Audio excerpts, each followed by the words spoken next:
यो people, good morning, good evening, good afternoon. जो video देख रहे हैं उन सबके लिए कैसे हैं सब लोग बेटा?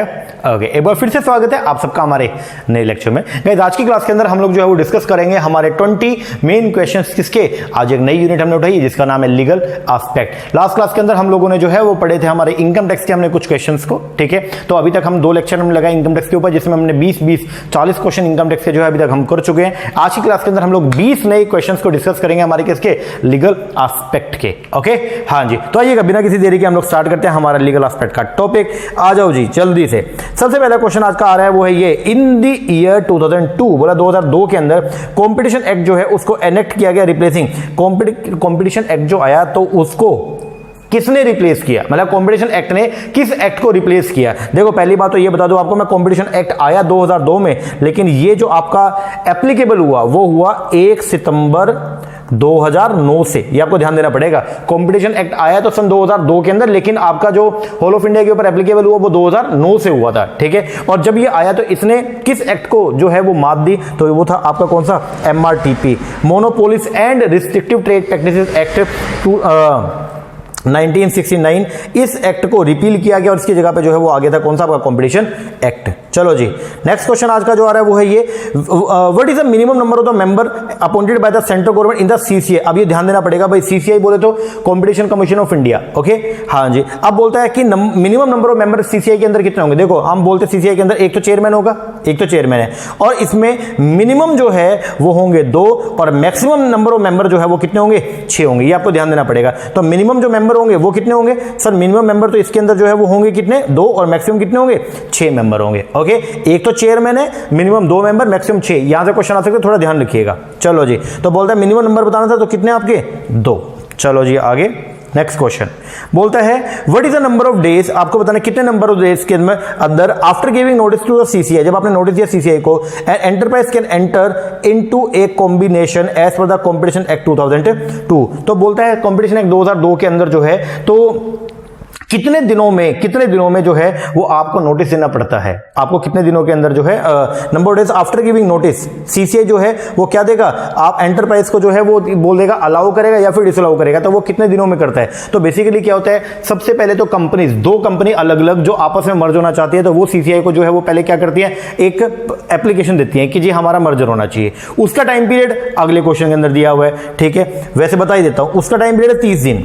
जैसे ही 2 कंपनी के बोर्ड ने अप्रूवल दिया कि ठीक है कंपनी आपस में मर्ज होंगी, तो उसके 30 दिनों के अंदर पहले आपको अपील करना पड़ता है, किसको अप्लाई करना पड़ता है, किसको, CCI को। फिर CCI के पास में जब वो जाएगा, कंपटीशन कमीशन ऑफ इंडिया के पास में जाएगा, तो वो अगले 210 दिनों में, 210 दिनों के अंदर अंदर जो है आपके मर्जर को या तो क्या कर देगा, अप्रूव कर देगा, या फिर क्या कर देगा, डिसअप्रूव कर देगा। और अगर 210 दिन में जवाब नहीं आया तो अपने आप ही आपका जो मर्जर है वो क्या हो जाएगा, अप्रूव हो जाएगा। तो कितने दिनों में, what is the number of days after giving notice, notice देने के बाद to the CCI, enterprise can enter into a combination, कितने दिनों में हो सकती है, 210 दिनों के अंदर। चलो जी आगे, नेक्स्ट क्वेश्चन बोलता है how many number of days for the notice is to be given to the CCI while an enterprise propose to enter into a combination as per the competition act. तो बोलते कितने number of दिनों के अंदर जो है वो CCI को आपको नोटिस देना पड़ेगा। अब की वो तो बताई दी मेरे ख्याल से, ये तो आपको मालूम ही होगा कितने, 30 दिन। 30 दिन के अंदर आपको पहले CCI को अप्लाई करना पड़ेगा, फिर उसके 210 दिन में CCI जो वो क्या करेगा, अप्रूवल देगा। चलो जी आगे, next question, competition commission of India consist of A, competition commission of India के अंदर क्या क्या आते हैं। अब ये भाई इंपॉर्टेंट है, इसलिए मैंने डाले। CCI के अंदर बेसिकली जो है वो आता है, एक तो आता है जी आपका chairman, consist of A chairman, और साथ में आएंगे क्या, मैक्सिमम कितने, 6 मेंबर, मैक्सिमम कितने, 6 मेंबर, ओके। हाँ जी, चलो जी आगे, CCI shall not initiate an inquiry into a combination after the expiry of, अगर मान लो 2 कंपनी का आपस में जो है वो क्या हो गया, कॉम्बिनेशन हो गया, उनके कॉम्बिनेशन होने पर अगर CCI ने कुछ भी नहीं किया और अगर उनके कॉम्बिनेशन को हुए अगर 1 साल पूरा हो गया, तो उसके बाद वो जो है उस अमलगमेशन की कोई जो है वो इंक्वायरी दोबारा से नहीं करेगा। तो बोलते CCI shall not initiate any inquiry into the combination after the expiry of the 1 year from the date on which the combination has taken place। आगे फिर बोलते हैं which of the following is not regulate, इनमें से कौन सी regulate नहीं की जाती है बाय द कंपटीशन एक्ट 2002 के द्वारा। कौन सी ऐसी इनमें से जो एग्रीमेंट है या कौन सा ऐसा इसमें फिनोमिना है जिसको जो है वो कंपटीशन एक्ट जो है रेगुलेट नहीं करता। एंटी कॉम्पिटिटिव एग्रीमेंट को करता है, मेडिकल नेग्लिजेंस सर इसको वो नहीं करता, ये आपके कोपरा के अंदर आती है। एब्यूज डोमिनेंट पोजीशन को करता है, प्रेडेटरी प्राइसिंग को करता है। तो जो आपका ये मेडिकल नेग्लिजेंस ये जो है वो आपके कंपटीशन एक्ट के अंदर नहीं आती है। आगे Which of the following as per the Competition Act 2002 refer to an agreement requiring a purchaser of the goods as a condition of such purchase to purchase some other goods? अगर मान लो ऐसा है, अगर आपने कोई कंडीशन लगा दिया, purchaser को ये बोला अगर आपको ए कमोडिटी चाहिए तो ए के साथ में आपको बी भी साथ में लेना पड़ेगा, तो ये जो कंडीशन है ये कौन सी है? इसका बोलते हैं हम लोग क्या, टाई इन। क्या बोलते हैं? Tie in arrangement. जैसे मैंने आपका एग्जांपल दिया था क्लासेस के अंदर और मैंने आपको बोला था, जैसे हमने बोला कि हमको सिलेंडर चाहिए तो एजेंसी वाले कई बार बोलते हैं सिलेंडर चाहिए, सिलेंडर हम आपको दे देंगे, सिलेंडर के साथ में आपको जो है वो स्टोव भी साथ में लेना पड़ेगा, ठीक है, तो उसको बोलते हैं, या रेगुलेटर भी साथ में लेना पड़ेगा, डेट मींस कि उसको बोलते हैं आप लोग क्या, टाई इन अरेंजमेंट। ओके, हाँ जी, चलो जी आगे next question. Which of the following, इनमें से कौन सा ऐसा है, which of the following as per the competition act 2002 refer to an agreement to limit, अब ध्यान से सुनना, एक ऐसा एग्रीमेंट किया गया जिसमें लिमिट लगाई गई, रिस्ट्रिक्शन, लिमिट द रिस्ट्रिक्ट और विदहोल्ड द आउटपुट और सप्लाई ऑफ एनी गुड्स और एलोकेट एनी एरिया और मार्केट फॉर द डिस्पोजल और सेल ऑफ द गुड्स। अगर आपने जो है उसके सेल के ऊपर अगर आपने कोई क्या कर दिया, लिमिट लगा दी है, किसी एक ही पर्सन को अगर आप बेचते हो सामान, तो उसको बोलते हैं क्या, एक्सक्लूसिव डिस्ट्रीब्यूशन एग्रीमेंट। क्या बोलते हैं? Exclusive distribution agreement. चलो जी आगे नेक्स्ट क्वेश्चन बोलता है जी, which of the following as per the competition 2002 refer to an agreement, इनमें से कौन सा है जो एक ऐसा एग्रीमेंट है जो रिस्ट्रिक्ट करता है in any manner the purchaser और in the course of his trade from acquiring, ध्यान से सुना, फ्रॉम एक्वायरिंग और otherwise dealing in any goods other than those of the seller और एनी अदर पर्सन। इसको क्या बोलते हैं कि अगर मान लो ये कंडीशन लगा दें कि आप सिर्फ मुझे ही सामान बेचेंगे और किसी को नहीं बेचेंगे, तो इस कंडीशन को जो है हम बोलते हैं क्या, इसको बोलते हैं एक्सक्लूसिव सप्लाई। क्या बोलेंगे? Exclusive supply agreement. ओके, हाँ जी, ये तीन तरह के एग्रीमेंट होते हैं, एक होता है टाई इन, एक होता है एक्सक्लूसिव सप्लाई और एक होता है एक्सक्लूसिव डिस्ट्रीब्यूशन, जिसके ऊपर आपका जो है सीसीआई जो एक्ट है वो क्या लगाता है, वो रिस्ट्रिक्शंस लगाता है। चलो जी आगे अगला, विच ऑफ द फॉलोइंग, अब आगे क्या बोलता है which of the following as per the competition act 2002 refer to an agreement, एक ऐसा एग्रीमेंट विच रिस्ट्रिक्ट करता है या फिर रिस्ट्रिक्शन लगाएगा फ्यूचर में by any method the person और the class of person to whom goods are sold और from whom goods are bought. मतलब अगर ऐसी कंडीशन लगाए भाई किससे सामान आपको लेना है, किससे सामान नहीं लेना, किससे सामान लेना है और किससे नहीं लेना ये मैं बताऊंगा अगर आपको, डेट मींस कि मैंने ऊपर क्या कर दिया, आपके ऊपर चेक्स लगा दिए, इसको बोलता है रिफ्यूजल टू डील। क्या बोलता है? Refusal to deal. अगर इतनी कंडीशन लगा दे कि आपको किससे ट्रेड करना और किससे नहीं करना, तो इस तरह के एग्रीमेंट को बेसिकली बोलते हैं हम लोग क्या, रिफ्यूजल टू डील। और इन सब के ऊपर जो है वो लगता है कौन सा, कॉम्पिटिशन एक्ट 2002। चलो जी आगे बोलते हैं टू अचीव, ध्यान से सुनना, टू अचीव इट्स ऑब्जेक्टिव, अपने ऑब्जेक्टिव को पूरा करने के लिए CCI endeavour to do the following function. CCI जो है वो इनमें से ये सब काम जो है वो करता है। क्या क्या काम करता है? डेवलप, अब ये आपको दिया गया क्वेश्चन जो है वो क्या बोलता है कि अपने ऑब्जेक्टिव को पूरा करने के लिए सीसीआई जो है वो क्या क्या काम करता है। तो अब यहां पे आपको ना ये देखो, ये आपको चार जो है वो ऑप्शन दिए और इसके बाद में ना ये आपको बताया गया है कि ये सब जो है ये इसमें से करेक्ट कोड आपको बताना है। चलो जी हम शुरुआत करते हैं, करेक्ट कोड जो है वो क्या होगा। बोलते हैं सबसे पहला डेवलप, आप ध्यान से सुनना, क्वेश्चन मेरे ख्याल से आपको समझ में आ गया होगा। क्वेश्चन क्या बोल रहे हैं, टू अचीव द ऑब्जेक्टिव, अपने ऑब्जेक्टिव को क्या करने के लिए, पूरा करने के लिए। सीसीआई एंडेवर, सीसीआई जो है हमेशा प्रयास कर रहा है। क्या प्रयास कर रहा है? To do the following function. ये आपको कितने फंक्शन दिए? चार। ये आपको चार फंक्शन दिए, इन चार में से सीसीआई जो है वो कौन से फंक्शन को परफॉर्म करता है, और नीचे आपको ये कोड दे रखे हैं। चलो जब देखते हैं, सबसे पहला develop and nurture effective relation and interaction with the sectoral regulator, जो अलग अलग हर सेक्टर के रेगुलेटर उनके साथ अच्छे रिलेशन मेंटेन करता है। एंश्योर फेयर एंड, ध्यान से, एंश्योर करता है फेयर एंड हेल्दी कंपटीशन, बिल्कुल करता है। इंप्लीमेंट करता है competition policies aiming for the most efficient utilisation of economic resources, बिल्कुल करता है। कंपटीशन की पॉलिसी वही तो फ्रेम करके वो डालता है ताकि इकोनॉमी के रिसोर्स को प्रॉपर यूटिलाइजेशन हो सके, ठीक है। Make the market work for the benefit and welfare of the politician, क्या ये काम करता है? पॉलिटिशियंस के लिए काम करता है? नहीं, ये नहीं करता। तो आंसर क्या आएगा? 1, 2 एंड 3, बोले तो 1, 2 एंड 3 सी। ओके, हाँ जी, चलो जी आगे नेक्स्ट क्वेश्चन 13 बोलता है द डेजिग्नेटेड पार्टनर। अब ये क्वेश्चन जो है वो थोड़ा सा बढ़िया वाला क्वेश्चन है, अभी ध्यान से समझना पड़ेगा। बोलता है designated partner of the propose LLP are required to apply for the DIN, उसको जो है वो डिन नंबर के लिए जो है डीपीआईएन बोलते हैं, हालांकि हम उसको डिन नहीं बोलते हैं, उसको क्या बोलते हैं? डीपीआईएन, डेजिग्नेटेड पार्टनर आइडेंटिफिकेशन नंबर, ठीक है। उसको डीपीआईएन के लिए अप्लाई करना पड़ेगा, किसमें? फॉर्म DIR 3 में, बिल्कुल सही बात है। फिर बोलते हैं every individual propose to be appointed as a partner of the LLP need to obtain DSC, उसके पास में DSC होना चाहिए, बिल्कुल होना चाहिए, क्योंकि सिग्नेचर तो उसी के थ्रू करेगा। हाँ जी, तो दोनों के दोनों स्टेटमेंट जो है वो क्या है? ट्रू। चलो जी आगे, एक मिनट, दोनों स्टेटमेंट ट्रू। नेक्स्ट क्वेश्चन बोलता है one of the objective of the competition act is to protect the interest of organisation. क्या ऑर्गेनाइजेशन के इंटरेस्ट को बचाना? नहीं सर, वो किसके? कंज्यूमर के इंटरेस्ट को बचाने के लिए होता है। तो ये तो स्टेटमेंट गलत हो गया। दूसरा, abuse of dominance is a term that contemplate acquisition merger amalgamation. इसको एब्यूज ऑफ डोमिनेंस बोलते हैं? नहीं सर, ये एब्यूज ऑफ डोमिनेशन नहीं है, ये होता है आपका क्या? कॉम्बिनेशन। इसको बोलते हैं हम लोग क्या? कॉम्बिनेशन। क्या बोलते हैं? कॉम्बिनेशन। तो दोनों की दोनों स्टेटमेंट जो है वो क्या है? गलत है। Both statement are false. चलो जी आगे नेक्स्ट क्वेश्चन, क्वेश्चन नंबर 15 क्या बोलता है? बोलता है एवरी गवर्नमेंट, हर एक गवर्नमेंट जो है, एक मिनट रुकिएगा, बोलता है every government company may be a public.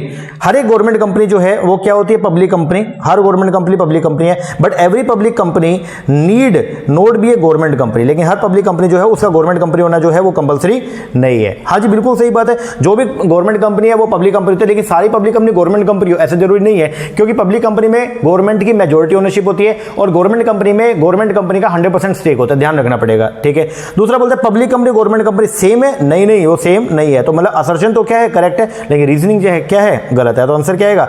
A is true but R is false. चलो जी आगे नेक्स्ट क्वेश्चन। हाँ जी, क्वेश्चन नंबर 16। और क्वेश्चन नंबर 16 जो है वो क्या बोलता है? बोलता है competition commission of India is a corporate body है विद क्वासी जुडिशियल पावर। जो अपना सीसीआई है वो एक बॉडी अपने इंडिया के अंदर काम करती है और उसके पास में क्वासी जुडिशियल पावर है। क्वासी जुडिशियल मतलब कोर्ट वाली, जुडिशियल मतलब जुडिशरी, वो एक्चुअल में कोर्ट नहीं है बट कोर्ट वाली सारी पावर उसके बाद। बिल्कुल सही बात है जी, सही बोला। दूसरा, सीसीआई एक बॉडी कॉर्पोरेट है having perpetual succession.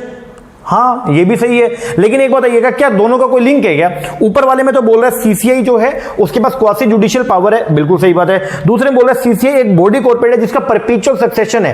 Perpetual succession का मतलब क्या हो गया कि सीसीआई में कोई मेंबर के आने पर या किसी मेंबर के जाने पर जो है सीसीआई के ऊपर उसका कोई भी इंपैक्ट नहीं पड़ता। हाँ जी नहीं पड़ता, लेकिन ये दोनों स्टेटमेंट क्या है? सही है, लेकिन स्टेटमेंट नंबर आर का, स्टेटमेंट नंबर ए बोलते असर्शन का रीजनिंग के साथ में जो है वो कोई भी कॉम्बिनेशन नहीं है। तो हम क्या बोलेंगे? Both A and R are true but R is not the correct explanation of the A. तो आंसर क्या आएगा? बी। चलो जी आगे नेक्स्ट क्वेश्चन। क्वेश्चन बोलता है जी ये आपको दो दे रखे हैं और इसको जो आपको आपस में जो है वो क्या करना है? ये मैच करना है। ये देखो आपको दे रखा है वॉइड एग्रीमेंट, एक तरफ दे रखा है फॉर्म ऑफ बिड रिगिंग, फिर है फ्री एंट्री एंड एग्जिट, फिर है कार्टेल। इनको आपस में जो है वो क्या करना है? मैच करना है। एक एक करके करते हैं। सबसे पहले अगर मैं बात करूंगा वॉइड एग्रीमेंट, वॉइड एग्रीमेंट कौन सा? कोई भी ऐसा एग्रीमेंट जिसका कॉम्पिटिशन के ऊपर क्या पड़ता है? एडवर्स इंपैक्ट है, तो उसको शुरू से क्या कर दिया जाएगा? वॉइड कर दिया जाएगा। तो फर्स्ट का तो हो गया 3। Form of bid rigging, bid rigging nature जो है वो क्या है? सब कॉन्ट्रैक्टिंग, ये बिड रिगिंग होता है। फ्री एंट्री और एग्जिट जो है वो कहां पे होती है? परफेक्ट कॉम्पिटिशन में फ्री एंट्री एग्जिट होता है। और कार्टेल जो बनाते हैं हम लोग जो है वो ग्रुप बना लेते हैं, तो ग्रुप किसका बनता है? हमेशा हॉरिजॉन्टल एग्रीमेंट होता है। हॉरिजॉन्टल एग्रीमेंट का मतलब क्या कि कार्टेल के अंदर लगभग सारी एक जैसे काम करने वाली कंपनीज आती है। तो इसका आंसर जो बनेगा ए का हो गया क्या? 3, बी का हो गया 1, सी का हो गया आपका 2 और डी का हो गया 4। 3 1 2 4, 3 1 2 4। लो जी ए। चलो जी आगे next. Which of the following बोलते हैं which of the following does not form the part of the important information to be incorporated in the memorandum. जो आपका मेमोरेंडम ऑफ एसोसिएशन बनता है तो बोलता है उसके अंदर इनमें से कौन सी ऐसी चीज है जो इंपॉर्टेंट रोल प्ले नहीं करती है? सबसे पहला, क्या एमओए के अंदर नेम होता है? क्या नेम ऑफ द कंपनी? हाँ जी होता है। क्या ऑब्जेक्टिव लिखा जाता है? क्या प्राइमरी और सेकेंडरी दोनों ऑब्जेक्टिव लिखे जाते हैं? क्या rules and regulation and the bylaws of the internal management? Internal management भाई कंपनी कैसे काम करेगी इंटरनली, क्या वो भी लिखी जाती हैं? सर ये सब लिखा जाता है एओए में। एओए बोलो तो आर्टिकल ऑफ एसोसिएशन, ये मेमोरेंडम का पार्ट नहीं है। और लायबिलिटी ऑफ द मेंबर लिखी जाती है क्या? हाँ जी लिखी जाती है। तो ए बी और डी लिखा जाता है बट सी उसके अंदर नहीं होता, क्योंकि सी जो है वो पार्ट है किसका? आर्टिकल ऑफ एसोसिएशन का। चलो जी आगे नेक्स्ट क्वेश्चन। बोलते हैं which of the following is not the objective. इनमें से कौन सा जो है वो ऑब्जेक्टिव नहीं है कॉम्पिटिशन एक्ट का? सबसे पहला, कॉम्पिटिशन एक्ट का ऑब्जेक्टिव जो नहीं है, पहला prohibition of the RTP, restrictive trade practice, इन पे क्या लगाना? रोक लगाना, प्रोहिबिट करना। दूसरा, prohibition of the dominant position, अच्छा prohibition of the anti competitive और प्रोहिबिशन ऑफ द कॉम्बिनेशन। तो ये जो है ए, ये नहीं है, क्योंकि डोमिनेंट पोजीशन के ऊपर हम क्या करते हैं? रोक लगाते हैं। Prohibition of the anti competitive को रोकते हैं, कॉम्बिनेशन को हम क्या करते हैं? रोकते हैं। लेकिन रिस्ट्रिक्टिव ट्रेड प्रैक्टिसेस के ऊपर जो है हम लोग जो बेसिकली क्या करते हैं यहां पे, एक मिनट ये मैंने गलत बता दिया, इसका आंसर जो आएगा वो आएगा बी। रुको रुको रुको बी, क्योंकि आरटीपी के ऊपर जो है हम प्रोहिबिट, कोई भी अगर पर्सन जो है वो रिस्ट्रिक्टेड ट्रेड प्रैक्टिसेस अगर करता है, रोक लगाता है ट्रेड के ऊपर, तो उसके ऊपर हम रोक लगाते हैं। एंटी कॉम्पिटिटिव एग्रीमेंट पे रोक लगाते हैं, कॉम्बिनेशन पे रोक लगाते हैं, लेकिन जो prohibition of the dominant position पे हम रोक नहीं लगाते, क्योंकि मैंने आपको खास बात बताई थी, डोमिनेंसी क्रिएट करो कोई दिक्कत नहीं है, लेकिन उसका एब्यूज अलाउड नहीं है। अगर यहां पे क्वेश्चन वर्ड लिखा होता क्या, एब्यूज ऑफ डोमिनेंट पोजीशन, तो वो जो है वो इसके अंदर इंक्लूड होता, लेकिन यहां पे लिखा ओनली क्या, प्रोहिबिशन, प्रोहिबिट लगाना, रोक लगाना किस पे, डोमिनेंट पोजीशन पे, वो इसका पार्ट नहीं है, तो ध्यान रखना पड़ेगा।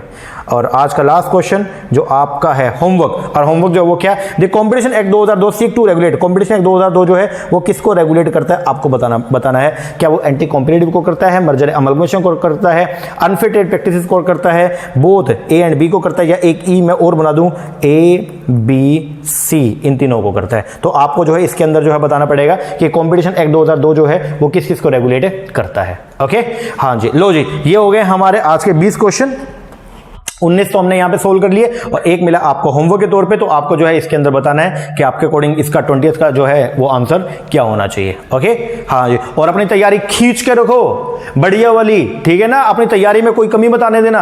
रिजल्ट चाहिए ना बढ़िया वाला, तो रिजल्ट अगर बढ़िया चाहिए तो उसके लिए तैयारी भी बढ़िया होनी चाहिए। ओके, तैयारी बढ़िया वाली रखो तो रिजल्ट भी बहुत शानदार वाला आने वाला तुम्हारा। ओके, हाँ जी, और कृपया करके मैंने सुबह भी आपको यही बोला कि ये जो पेपर होगा पेपर नहीं होगा, इस डायलेमा से अपने आपको क्या रखें, दूर रखें, ठीक है। तो होगा या नहीं होगा वो देखेंगे, आप 16 तक तैयारी करते रहे।